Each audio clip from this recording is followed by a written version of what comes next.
금태섭 현 더불어민주당 의원의 증언이 하나 나왔는데 이제 이게 이렇게 되는 거예요. 이거는 굉장히 도덕적인 문제라고 보는데 그렇지 않아도 우리가 방송할 때 일어났던 일이기 때문에 잘 압니다. 민주당에서 5.18을 민주당 강령에서 삭제하려고 한다는 이야기를 우리가 했었고 그 당시에 김한길과 안철수가 공동대표이던 시절이었었죠. 대체 말이 되느냐. 지금 민주정권에 있어서의 5.18 같으면 핵심 정신적인 그것을 제공하는 거고 현재 살아있는 사람들이 굉장히 많은 저만 해도 5.18을 봐온 사람이기 때문에 정치 세력의 어떤 근간인데요. 만약에 이번 대선 토론에서 안철수가 이제 문재인 후보의 이야기에 받아치면서 전혀 그런 사실이 없다. 이렇게 이야기를 했지만 사실 그게 사실이 아님을 전 측근이었던 금태섭 의원이 지금 증언하고 있는 겁니다.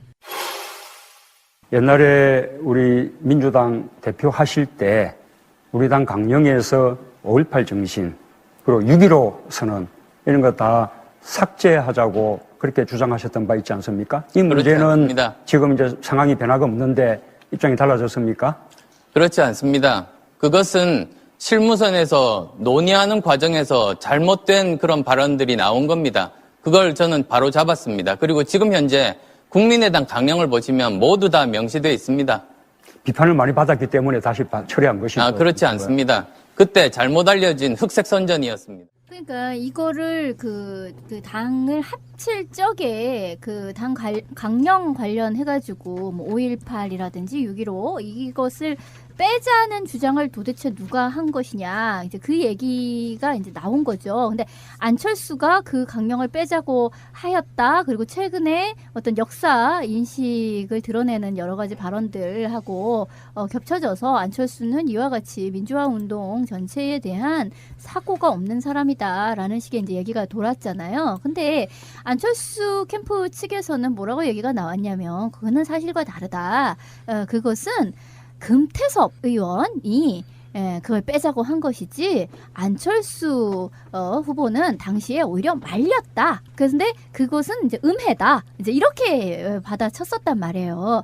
그러면 당사자가 있는 거잖아요. 금태섭. 그러면서 근데 이제 그 금태섭 의원은 지금 더불어민주당 문재인 캠프 그쪽에 있으니까 그쪽 당에 있으니까 그쪽 당 가서 물어봐라. 이제 이렇게 얘기가 된 건데 그쪽 당에 가서 진짜로 이제 물어봤어. 금태섭 이제 이 사람에게 어떻게 된 거냐? 안철수 후보는 오히려 넣자고 했는데 네가 빼자고 했다며라고 물어봤더니 하는 말이 그게 아니다. 나는 이제 그냥 실무 차원에서 이렇게 뭐 있었던 건데 더 중요한 거는 그 당시에 윤영관 전 외교통상부 장관을 하는 사람 등등의 사람들이 이제 그것을 강력하게 이야기를 했던 것이고 그 사람들이 결정을 한 게 아니라 안철수로부터 그것을 빼야 한다라는 이야기를 듣고서 그렇게 빼자고 주장을 한 것으로 자기는 생각한다. 그러니까 내가 아니고 그것은 안철수로부터 오더를 받은 윤영관이라든지 이런 사람들이 적극적으로 빼자고 해서 그랬던 것이다. 지금 이렇게 금태섭 쪽에서 해명이 나온 거예요. 그러니까 안철수의 보수성이라든지 MB와의 관계라든지 이런 거 보면 충분히 있을 수 있는 일이라고 생각해요. 그에게 5.18이라고 하는 타이틀이 굉장히 부담스러울 수 있다고 생각합니다. 지금 현재도 그렇잖아요.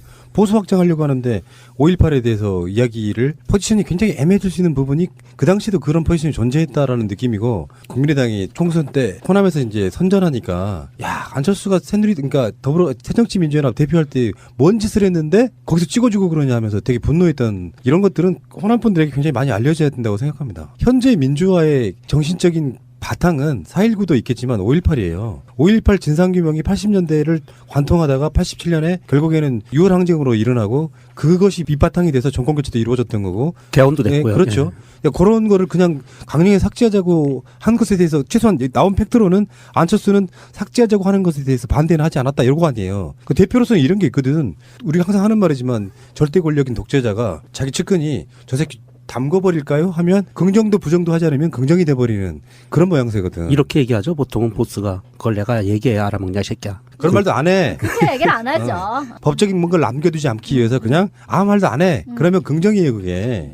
자, 이게 금태섭 씨가 페이스북에 글을 쓴 거를 잠깐 짧게 읽어드릴게요. 윤영관 전 장관이 안철수 당시 위원장으로부터 지시를 받지 않거나 보고도 하지 않고 이런 발언을 했을까요? 그렇지 않습니다. 합당 논의 과정에서 중요한 두 가지 사항이 정강정책과 당헌당규인데 정강정책을 담당한 윤영관 전 장관이나 당원 당규를 담당한 이계한 전 의원 모두 하나하나 세부적인 사안까지 안철수 중앙위원장으로부터 지시를 받고 보고를 했습니다. 달리 의논할 사람이 없기 때문입니다. 이렇게 썼네요. 왜냐면 그 당시는 의원 둘밖에 없었으니까 밑에 누구 일 대신 봐줄 사람이 없었어. 자기가 직접 결정하고 직접 금태섭하고 둘이서 꼬마당을 갖고 있다가 갑자기 118대 2의 지분으로 갔다가 이거를 엎어치기가 된 거죠. 엎어쳐서 반으로 반띵을 하는 역사상 없었던 아주 빅딜을 성공시킨 거 아니에요. 근데 그 과정 중에 이 조건을 걸었다는 거야. 근데 이건 자기 입에서 나온 얘기가 아니라고 말하지만 자기 입 말고 이런 얘기를 할 사람이 없다고 주변에. 그러니까 사실은 지금 안철수하고 금태섭 사이에 진실 공방이 벌어진 거예요. 너 아니면 너. 그러니까 A 아니면 B 이렇게 된 건데 그럼 그걸 누가 했다는 거야? 처음에 안철수가 나 아니야. 금태섭이야. 라고 했는데 금태섭이 뭔 소리야. 안철수에게서 나온 것이 이제 윤영관이라는 사람의 실행자를 통해서 그렇게 된 거야? 나 아니야. 이제 이렇게 된 거죠. 근데 사실 이 당원 당규 뭐 이런 거는 되게 중요한 문제예요. 이 국가로 치면 왜 헌법에 앞에 제일 앞에 뭐라고 써 있느냐 이거잖아요. 그렇죠. 우리가 뭐 3.1 정신 뭐 이런 걸 이제 쭉 쓰잖아요. 뭐 민주화 운동의 이 역사를 이렇게 앞에 몇 줄을 딱 요약해서 쓰는 건데 이게 이제 당원 당규 그 당의 아이덴티티가 무엇이냐라는 것을 드러내는 건데 거기에 6.15 공동선언에 대한 거라든지 5.18 이거 뺀다라는 거는 자신은 거기로부터 기반하지 않는다. 거기로부터 출발하지 않는다라고 선을 긋는 얘기거든요. 그렇죠. 금태섭 의원이 페이스북에 말미에 이런 말을 썼습니다. 저는 모든 의사결정을 혼자서 하던 안 후보의 조치를 기다렸는데 밤이 늦을 때까지 아무런 말도 나오지 않았다. 정강정책에서 그것을 삭제하자는 주장을 했다면 그 이유를 밝히고 국민의 평가를 받아야 한다. 삭제 주장을 철회했다면 생각을 바꾸었다는 말이라도 해야 된다. 이 문제에 대해 국민의당 안철수 후보의 분명한 해명을 바란다. 이렇게 썼습니다. 기억들 나세요? 대선 토론에서 아닙니다. 아닙니다. 단호하게 말하던 모습이 오히려 점수를 깎아먹었다는 그게 있어요. 전혀 여유가 없어 보였던. 저기 네. 그 4년 전에 오버랩 되잖아요. 4년 반 전에. 제 동생이 아니라고 했지 않습니까? 자, 어쨌건 안철수 후보의 5.18 당 강령 삭제 논란에 대해서는 잘 평가하시기 바라겠고요. 지금 이 동영상의 내용은 노회찬 의원이 당시 지역구를 양보하던 그 시점에서의 이야기를 공식 석상에서 마이크로 발언하신 거예요. 간략하게 말씀드리면 미국에서 계시던 그 안철수님께서 노회찬 님에게 전화를 한 거예요. 노원병이죠. 거기 출마하게 됐는데 전화를 해서 딱히 중요한 이야기를 안 하고 이유가 있어서 했을 텐데 정치인 안철수니까 라고 본인은 생각을 했는데 일면식도 별로 없는 사이인데 별로 친하지도 않고 했는데 전화가 왔는데 그냥 그러고 전화를 끊었대요. 그런데 곧이어 YTN에서 기자가 전화를 했더라는 겁니다. 합의했다면서요? 안철수 씨하고 통화하고 합의했다면서요? 라고 기자가 전화했다는 거예요. 그때 그 시점이 노회찬 의원이 의원직을 잃었던 시점인 거죠. 삼성 엑스파일로 의원직을 잃고 나서 그 지역구를 안철수가 들어올 때 그랬다는 거예요. 이게 첫 번째 제보고요. 제보라면 제보고 그 음성은 제가 따로 방송으로 내보내드리도록 할게요. 노회찬 의원의 이야기는. 자, 두 번째 메일입니다. 이날 안 의원이 발의한 법안의 주요 내용은 대통령, 국무총리, 장관, 국회의원 등 고위 공직자의 배우자 및 직계 존속, 직계 비속의 직업, 취직일, 직장명, 직위, 등록한 직업에서 받는 수입 등과 그 변동사항을 등록하도록 하고 있다. 이날 안철수 의원은 시대적 흐름에 따라 정치인과 공직자들은 스스로에게 더욱 엄격한 도덕적인 잣대를 적용해야 한다며 공직자윤리법 개정은 공정한 사회, 반부패 사회, 그리고 국민통합의 세 가지 목표를 실현하는 첫걸음이 될 것이라고 강조했다. 법안은 저렇게 발의해놓고 자기 딸 재산은 공개를 안 하고 있습니다. 이미 알고 계신지 모르겠지만 제보합니다. 예, 이 메일이 온 지가 며칠이 됐기 때문에 상황이 좀 변하긴 했어요. 그래서 안철수 후보자가 본인 딸의 재산이 1억 1천만 원? 뭐 이렇게 공개를 했는데 공식적인 문서로 재산 공개를 할 때 그걸 등록해서 공개를 한 건지 아니면은 우리 딸 재산 공개할게 1.1억 원이야 이렇게 공개한 건지 정확히 모르겠습니다만 일단 공개는 했다는 말씀을 드리고 재산을 공개를 했는데 사실 공직자 윤리법에 의해서 가족의 재산을 공개할 때는 서류로 하거든요.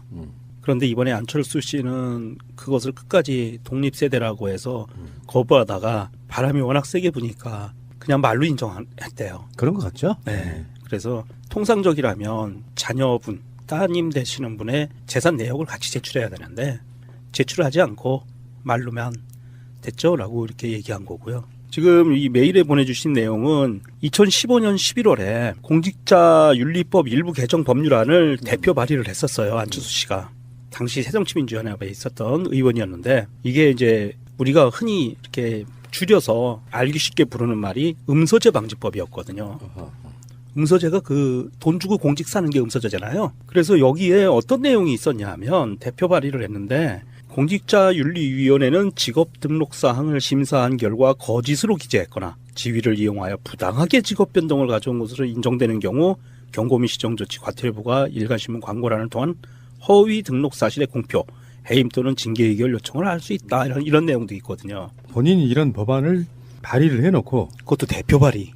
예. 해놓고 예. 자기는 대선 들어와가지고 가족 중에 딸의 재산은 공개를 안 한다. 이게 도덕적으로 맞는 얘기예요, 이게. 아니 안 할 수는 있어요. 근데 안 할 수 있는데 안 하려면 그거에 맞는 합당한 자료를 주고 그렇죠. 제출해야죠. 이유를. 그렇죠. 이유를 그렇죠. 합법적인 이유가 이래서 안 한다라고 제출을 해야 되는데 자료 제출은 안 하고 말로 때우니까. 전에 제가 말씀드린 게 그런 거예요. 우리 딸이 재산이 얼마라고? 라고 말로 그냥 풀고 만 건지 이게 중요한 거고요. 공식 서류로 들어가게 되면 검증을 하게 돼 있고 그게 거짓말일 경우에는 굉장히 치명적인 부분이 있는데 재산 공개에 덧붙여가지고 그거를 더 첨부를 했는지 안 했는지 그거 잘 모른다. 뭐 그런 이야기지 않습니까? 중요한 사항인 게 안철수 씨가 굉장히 이거 좀 판단을 잘못하고 있는 게 만약에 이게 허위 기재로 발견이 되잖아요. 나중에 밝혀지잖아요. 본인이 대통령이 돼도 그만둬야 돼요. 취소가 됩니다. 갑자기 오싹해지네요. 오싹해지죠. 이거는 뭐 탄핵이 아니고 음. 당연히 법원에서 그렇게 판결을 받으면 공직자 날아가는 거예요. 취소되는 거예요. 근데 그 아마 우리나라 법은요. 법이 미비해가지고 대통령이 자기 재산 허위 신고를 했다고 그래서 날리진 않을 거라고 저는 봅니다. 재산이 2천억, 그러니까 재산이 2천만 원 틀렸어. 너 탄핵. 이렇게 되는 건 아니잖아.